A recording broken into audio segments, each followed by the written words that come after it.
अब हम लोग Newton's third law of motion सीखेंगे। न्यूटन्स थर्ड लॉ ये कहता है कि to every action there is an equal and opposite reaction. Action का रिएक्शन होना चाहिए। देखिए ये बेहुदा टाइप का है एक्शन रिएक्शन, इसका कोई मतलब नहीं है। जो मेन मुद्दा है, जो मेन कॉन्सेप्ट है, उसको हम लोग डायरेक्ट सीख लेते हैं तो ज़्यादा अच्छा रहेगा। तो एक्चुअली न्यूटन्स थर्ड लॉ ये कहता है कि कोई एक बॉडी दूसरे बॉडी पर कितना फोर्स लगाता है। तो अगर एक बॉडी दूसरे पर फोर्स लगा रहा है तो दूसरा वाला भी उस पहले वाले पर फोर्स लगा रहा है, तो फोर्स कैसा लगेगा? इक्वल फोर्स लगेगा, लेकिन अपोजिट डायरेक्शन में फोर्स लगेगा। फोर्सेस इक्वल होंगे लेकिन अपोजिट डायरेक्शन में होंगे। और जहां पर दो बॉडी होगा, याद रखिएगा कि वो पेयर में होना जरूरी है। तो अगर पेयर ऑफ बॉडीज है वहीं पर जाकर थर्ड लॉ ऑफ मोशन लगेगा और ये इक्वल फोर्सेस लगाएंगे आपस में, लेकिन अपोजिट डायरेक्शन में फोर्सेस को लगाएंगे। जैसा कि यहाँ पर देखिए, यहाँ पर मान लीजिए कि कोई टेबल में कोई बुक रखा हुआ है, तो बुक जो है डाउनवर्ड डायरेक्शन में एक फोर्स लगा रहा है F1। तो ये जो टेबल है वो भी क्या कर रहा है, इस बुक में फोर्स लगा रहा है F2। लेकिन दोनों का डायरेक्शन देखिए, दोनों का डायरेक्शन अलग अलग है। ये अपवर्ड डायरेक्शन है और ये डाउनवर्ड डायरेक्शन है, लेकिन दोनों का फोर्सेस क्या होगा? इक्वल होगा। तो अगर फोर्सेस इक्वल है लेकिन अलग अलग डायरेक्शन में है, अपोजिट डायरेक्शन में है, तो हम कहेंगे कि इसमें न्यूटन्स थर्ड लॉ अप्लाई हो रहा है। चलिए कुछ एग्जांपल के मदद से समझते हैं।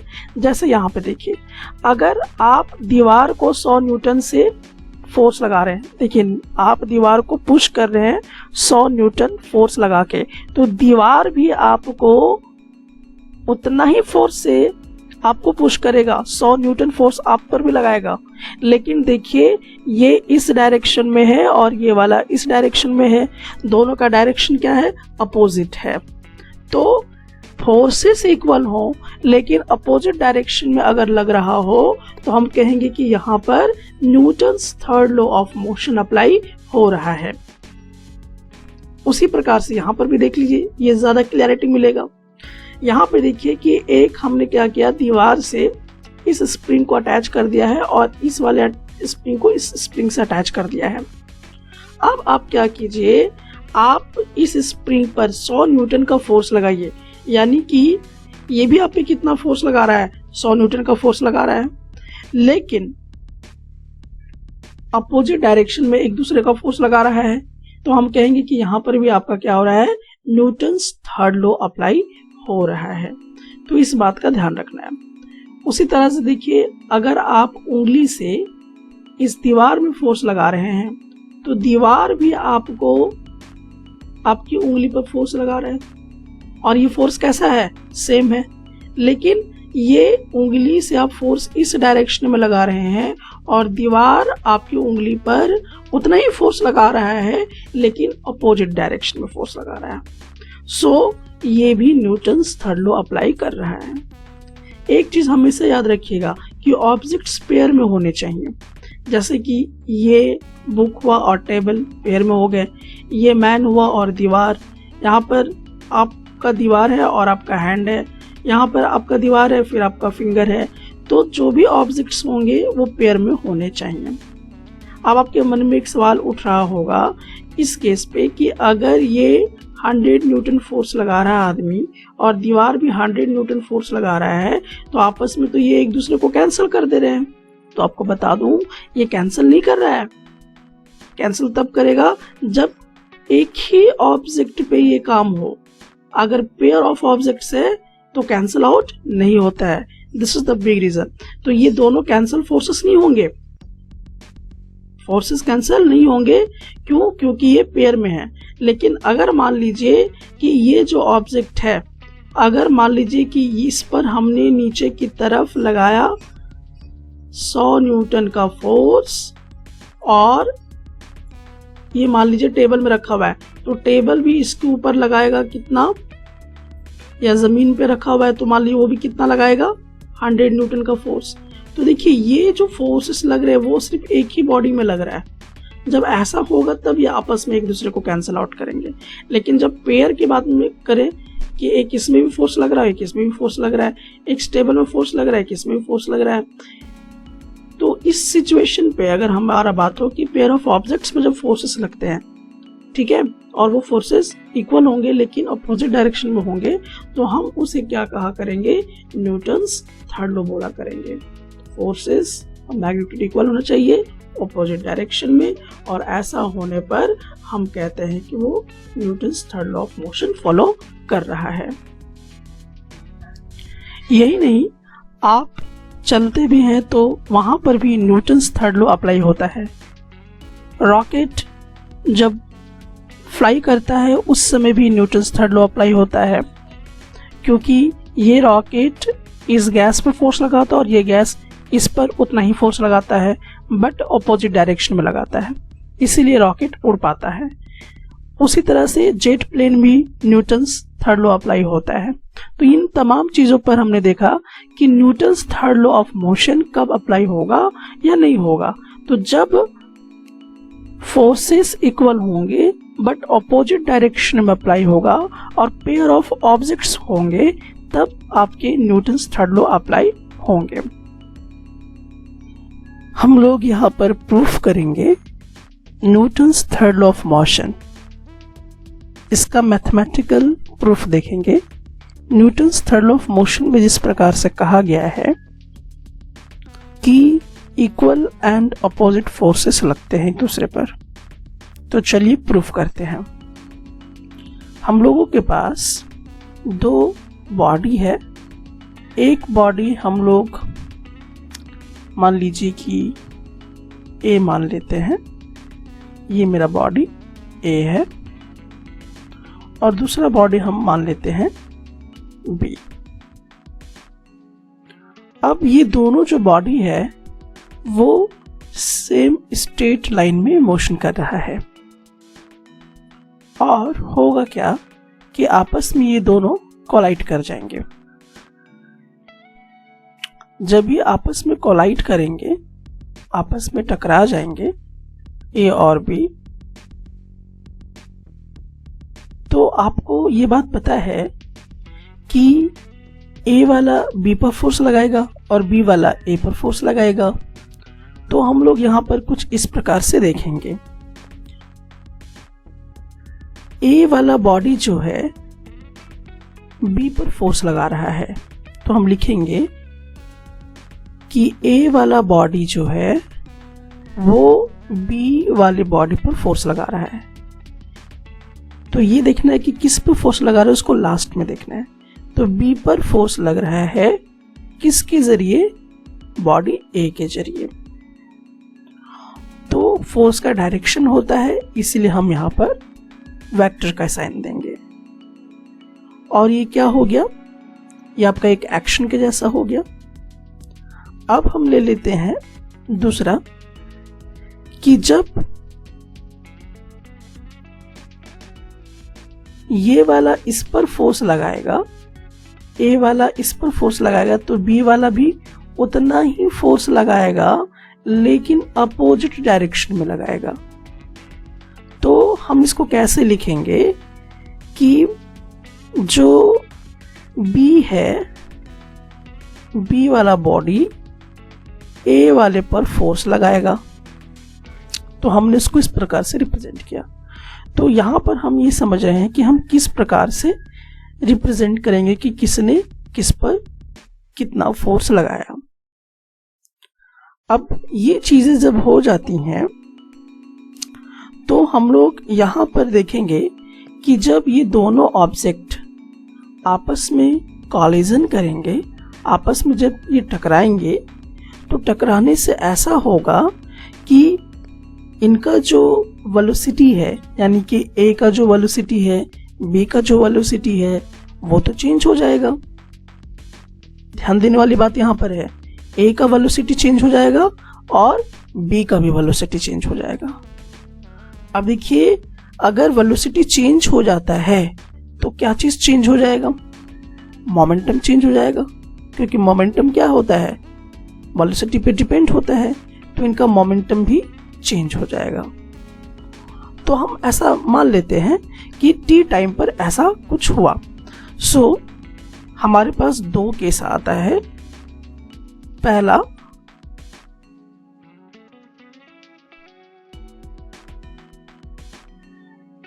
चेंज इन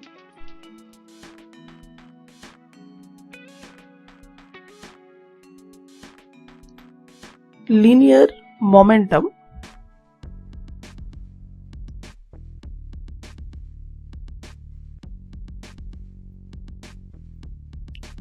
ऑफ बॉडी ए।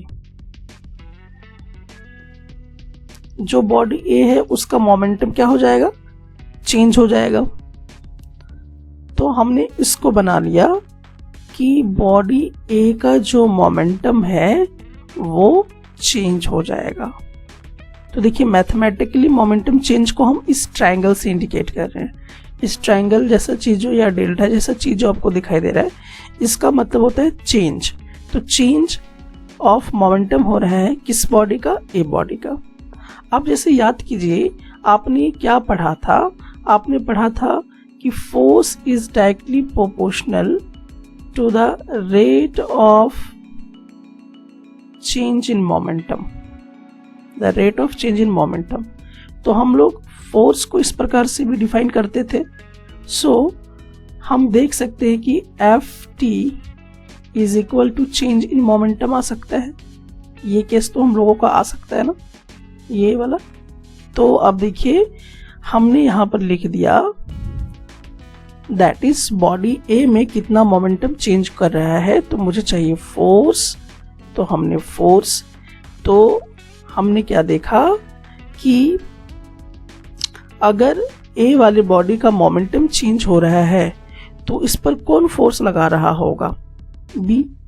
तो बी वाला फोर्स लगा रहा है ए बॉडी पर, जिसके वजह से उसका मोमेंटम चेंज हो गया और इसमें हमने टाइम ले लिया t।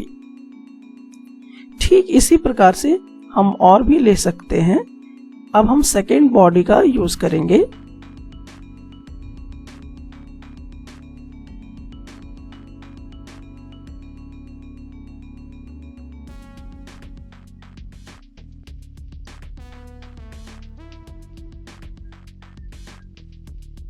अब बी वाला जो हमारा बॉडी है उसका क्या हो रहा है, मोमेंटम चेंज हो रहा है बी वाले का, क्योंकि उसका वेलोसिटी क्या होगा, कॉलिजन होने पे चेंज हो जाएगा।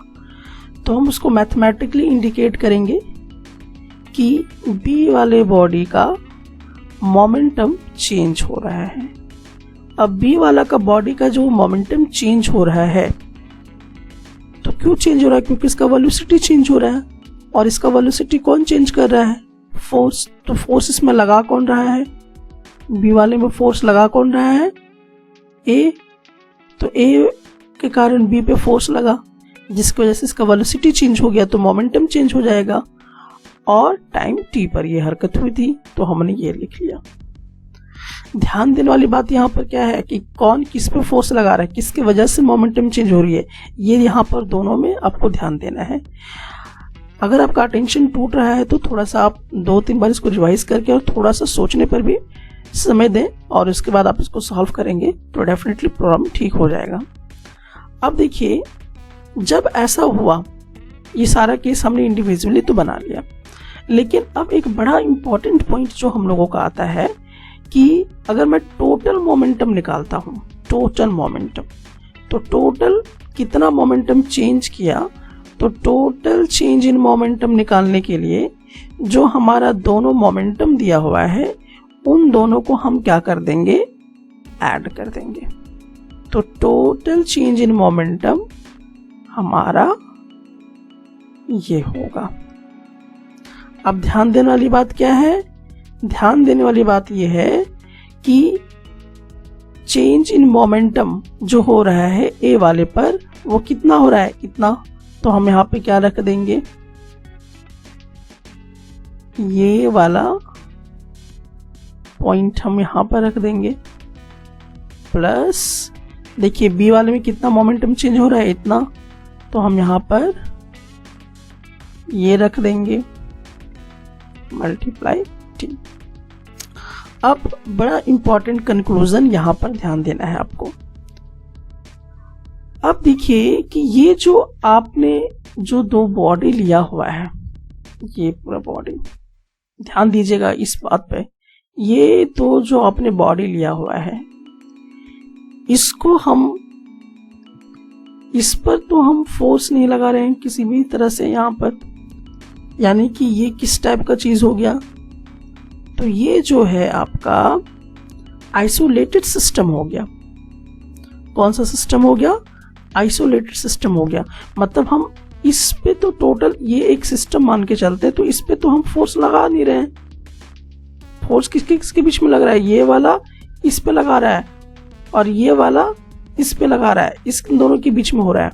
लेकिन हमने टोटल इन दोनों पे कोई एक्सटर्नल फोर्स तो लगाया नहीं, तो टोटल फोर्स हमारा कितना हो गया? 0 हो गया। टोटल फोर्स 0 हो गया। इट मीन्स कि टोटल मोमेंटम भी मेरा क्या होगा? 0 हो जाएगा। तो टोटल मोमेंटम हमारा 0 हो जाया करेगा। सो हमने यहाँ पर क्या रख दिया कि टोटल मोमेंटम हमारा जो है वो 0 है। ध्यान दीजिएगा यहाँ पर कि टोटल मोमेंटम क्यों 0 हुआ, तो मैंने बताया कि इसको आइसोलेटेड सिस्टम मान के चलना है। ये वाला पूरे को एक कैटेगरी में देखना है आपको। तो क्या इस पे किस तरह का कोई फोर्स लग रहा है? एयर फोर्स, ग्रेविटी फोर्स, ये सब इग्नोर कर देने हैं और आप किस तरह का कोई एक्सटर्नल फोर्स लगा नहीं रहे हैं। इसलिए हम इस पूरे पे नहीं लगा रहे, बल्कि ये वाला इस पे लगा रहा है और ये वाला इस पे लगा रहा है। तो टोटल चेंज इन मोमेंटम क्या हो गया? 0 हो गया। दैट्स वाई अब होगा क्या कि ये केसेस तो आ गए। अब देखिए 0 इज इक्वल टू, ये सब चीजें तो हम लोगों की आ गई। अब 0 is equal to time, time क्या है हमारा? कॉमन, तो हमने t को बाहर निकाल दिया। बचा क्या हमारे पास? बचा हमारे पास ये A वाले बॉडी पर B फोर्स लगा रहा है और B वाले बॉडी पर A फोर्स लगा रहा है। अब देखिए ये टाइम इधर आएगा तो क्या हो जाएगा? 0 हो जाएगा। तो डिवाइड होके ये 0 बन गया। बचा मेरे पास क्या चीज? फोर्स P वाला A पे लगा रहा है प्लस फोर्स A वाला B पे लगा रहा है। अब देखिए हम इसको क्या करेंगे, इधर लेकर आएंगे एक को, तो एक आ जाएगा मेरा माइनस, दैट इज B वाला पे A फोर्स लगाया और A वाले पर B फोर्स लगाया। तो देखिए फाइनली हमने ये प्रूव कर लिया न्यूटन्स थर्ड लॉ में कि जो फोर्सेस होते हैं वो आपके इक्वल हैं। फोर्सेस कैसे हैं? इक्वल फोर्सेस हैं दोनों में, लेकिन अपोजिट डायरेक्शन में है, इसीलिए यहाँ पर माइनस आया है।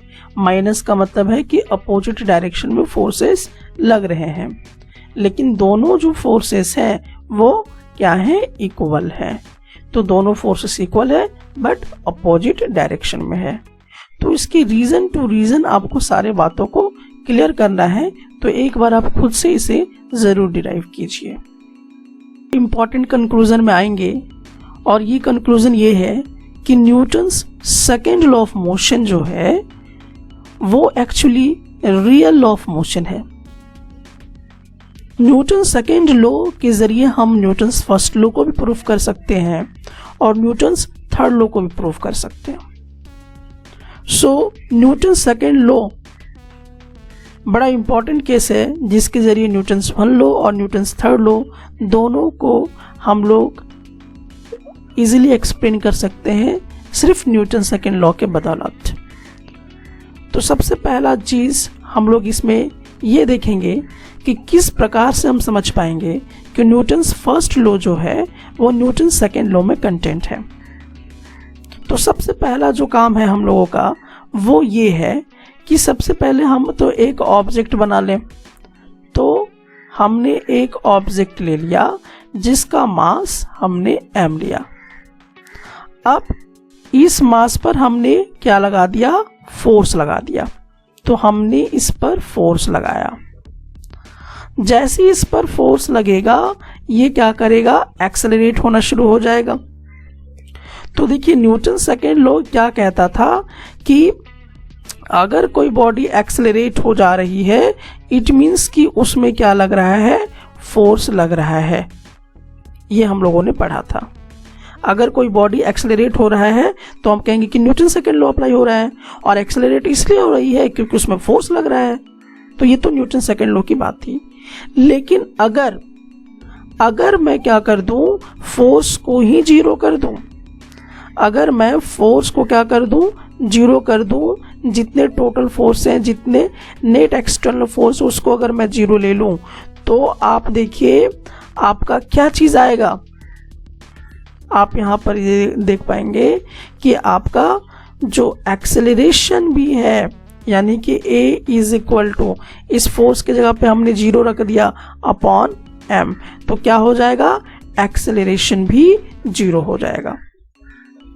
अब एक्सेलरेशन जीरो है, इसका क्या मतलब हुआ, एक्सेलरेशन जीरो है तो इसका दो मतलब निकलता है। पहला तो ये निकलता है कि ये जो बॉडी है या तो वो रेस्ट में है, बॉडी क्या चीज में है, रेस्ट में है, या तो उसकी वेलोसिटी ही चेंज नहीं कर रही है, या तो उसकी वेलोसिटी ही चेंज नहीं कर रही है, मतलब उसके पास कांस्टेंट वेलोसिटी है। उस बॉडी के पास क्या है, कांस्टेंट वेलोसिटी है। तो देखिए जिसमें एक्सेलरेशन नहीं होगा हम समझेंगे कि न्यूटन्स फर्स्ट लॉ अप्लाई हो रहा है, जिसमें एक्सेलरेशन हो रहा है वो न्यूटन्स सेकंड लॉ अप्लाई कर रहा है।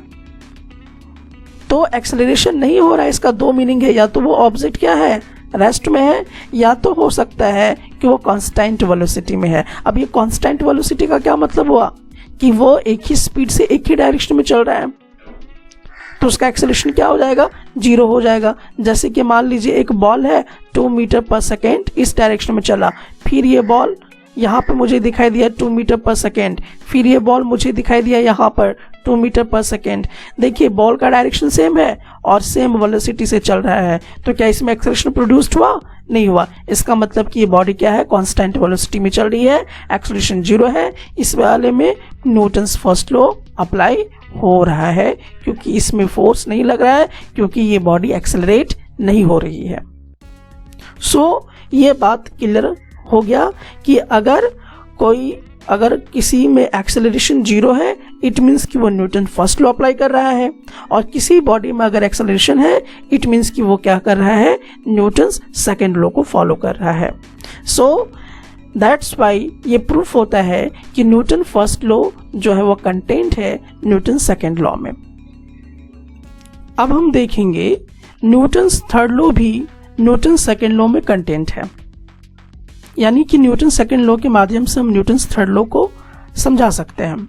तो इसके लिए हमें क्या करना होगा कि हम सबसे पहले यह चीज़ देख लें कि हमारे पास दो बॉडी होगा और एक बॉडी का नाम हमने ए दे दिया और दूसरे बॉडी का नाम हमने बी दे दिया। अब ये आपस में कॉलिजन हो जाएंगे, तो कॉलिजन मतलब टकरा जाएंगे। तो जैसे ये टकराएगा तो हमें पता है कि ये बॉडी बी वाले पे फोर्स लगाएगा और बी वाला ए वाले पे फोर्स लगाएगा। तो हम इसको पहले इक्वेशन बना लेते हैं। तो हम ये देखेंगे कि ये जो आपका बॉडी है ये, तो हम देखेंगे कि फोर्स बी वाले पे लगा रहा है, तो ए वाला क्या कर रहा है, बी वाले पे फोर्स लगा रहा है, ऐसे इक्वेशन लिखेंगे। और इसको हम कैसे लिखेंगे, इसको हम लिखेंगे कि बी वाला किस पे फोर्स लगा रहा है, ए वाले पे लगा रहा है, तो बी वाला ए पे फोर्स लगा रहा है, आपका ए पे फोर्स लगा रहा है, तो हम इस प्रकार से लिख लेंगे। अब हमें ये देखना है कि जब ये आपस में टकराएंगे तो ए का भी वेलोसिटी चेंज होगा और बी वाले का भी वेलोसिटी चेंज होगा। वेलोसिटी चेंज हो रहा है, इसका मतलब ये होगा कि उसकी मोमेंटम चेंज हो रही है। तो हम पहले ए वाले का मोमेंटम निकाल लेते हैं। सो ए वाले का मोमेंटम हम निकालेंगे, चेंज इन मोमेंटम होगा ए वाले में। क्यों होगा, ए वाले में मोमेंटम क्यों चेंज होगा, क्योंकि वेलोसिटी चेंज हो रहा है। अब आपको न्यूटन सेकंड लॉ क्या कहता है, न्यूटन सेकंड लॉ आपको ये बताता है कि फोर्स जो था वो डायरेक्टली प्रोपोर्शनल था the rate of change in momentum के the rate of change in momentum, तो हम ये देख सकते हैं कि मोमेंटम किसके बराबर हो जाएगा, एफ इंटू टी के बराबर हो जाएगा, जो कि the rate in change in momentum के इक्वल आ जाएगा। तो हम इस वैल्यू को यहाँ पर लिख देते हैं, दैट इज ये मेरा निकलेगा एफ इंटू टी, क्योंकि हम ये मान लेते हैं कि टी टाइम इसकी वेलोसिटी चेंज हुई है। अब हमारे पास दूसरा क्या आता है कि बी वाले जो बॉडी है उसका भी मोमेंटम चेंज हो जाएगा। कितना चेंज होगा, तो बिल्कुल इतना ही चेंज होगा। लेकिन अब थोड़ा ध्यान दीजिए, फोर्स कितना लगा था ए वाले में, ए वाले का मोमेंटम किसने चेंज किया, ए वाले का मोमेंटम हमारा जो है वो किसने चेंज किया। तो हम सबसे पहले ये देखेंगे कि ए वाले पे फोर्स किसने लगाया था, बी वाला, और बी वाले का मोमेंटम किसने चेंज किया। तो बी वाले का जो मोमेंटम चेंज किया वो हम यहाँ पर देख लेते हैं, ए वाले ने बी पे फोर्स लगाया। अब देखिए, अब टोटल मोमेंटम, अब थोड़ा सा ध्यान दीजिए कि ये जो बॉडी था आपका, ये पूरा जो बॉडी था, होल बॉडी, ये हम आइसोलेटेड सिस्टम लेते हैं। तो क्या इस पर किसी तरह का कोई फोर्स लग रहा है, इस पे किसी तरह का फोर्स लग रहा है, ये तो नहीं लग रहा है। यानी तो इसका मतलब कि इसका कोई मोमेंटम तो चेंज होगा नहीं, फोर्स तो ए और बी के बीच में लग रहा है, ना कि इस पूरे पर लग रहा है। तो हम यहाँ पे क्या कहेंगे कि जो हमारा टोटल मोमेंटम है वो तो जीरो हो जाएगा। तो सबसे पहले हम टोटल मोमेंटम निकाल लिया करेंगे। तो change in momentum, that is जो आपका ए वाले में मोमेंटम चेंज हुआ प्लस बी वाले में जो मोमेंटम चेंज हुआ, ये देख लेंगे। और जैसा मैंने बताया कि टोटल में जो मोमेंटम चेंज हो रहा है वो कितना हो रहा है, जीरो, क्योंकि उस पर नेट फोर्स कितना है, जीरो है, इसलिए उसका टोटल मोमेंटम भी कितना हो गया, जीरो हो गया। ये केस समझना है आपको। अच्छा देखिए, यहाँ पर इसकी कितनी वैल्यू आई हुई थी, ये वैल्यू थी, that is force B A into time plus इस पे देखिए कितना लग रहा है, तो यहाँ पे देखिए that is force A B into time. अब देखिए यहाँ पे टाइम और यहाँ पे टाइम क्या है, कॉमन है, तो हमने क्या कर दिया, टाइम को बाहर निकाल दिया। बचा मेरे पास क्या चीज, B A plus A B. अब देखिए टाइम इधर आएगा डिवाइड के फॉर्मेट पे, तो जीरो हो जाएगा। तो बचा मेरे पास क्या, that is B A plus F A B. अब देखिए मैं इसको इधर लेकर आता हूं, तो माइनस फोर्स ए बी और हो जाएगा फोर्स बी ए। देखिए फोर्स कैसा है, इक्वल है बट अपोजिट डायरेक्शन में है। तो फोर्स इक्वल एंड अपोजिट हमारा लगा। तो ये साबित हो गया किसके मदद से, ये जो हुआ साबित न्यूटन्स थर्ड लॉ, ये एक्चुअली हुआ आपका न्यूटन्स थर्ड लॉ को हमने प्रूफ किया। तो न्यूटन्स थर्ड लॉ को प्रूफ हमने किसके बदौलत किया, न्यूटन सेकेंड लॉ के जरिए किया। सो न्यूटन सेकेंड लॉ के जरिए हम न्यूटन्स थर्ड लॉ को भी प्रूफ कर सकते हैं और न्यूटन फर्स्ट लॉ को भी प्रूफ कर सकते हैं।